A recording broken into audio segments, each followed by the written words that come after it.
Медите са едно от големите тракийски племена и името им се споменава често от античните писатели.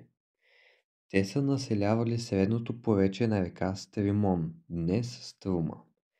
Обитавали зоната между Кресненската и Рупелската теснина, заедно с левите и десните притоци, включително и долното течение на река Струмешница. Според други изследователи, територията на Медите се простирала и на север в Благоевградската, Дупнишката и Кюстендилската котловини. Столицата им бил град Янфорина, чието местоположение е неясно, макар да има предположения, че е бил някъде в Петричко-Санданското поле. Съществуват и предположения, че локализацията му може да се търси около село Ямбурано, Кюстендилско. Били воинствени и не се подчиняват на Одринското царство, а цар Ситалк признава тяхната независимост. Най-яркият представител на племето е Спартак. Той е известен гладиатор, а също така и организатор на най-голямото робско въстание в римския свят.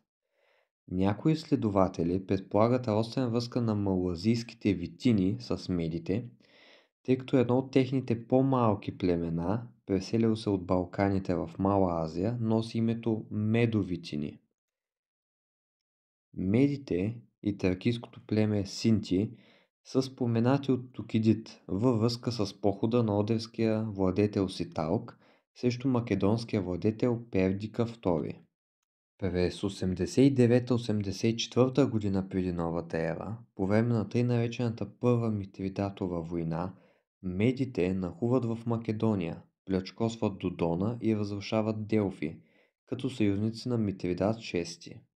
След това Луций Корнелий Сула опустошава земите им за отмъщение.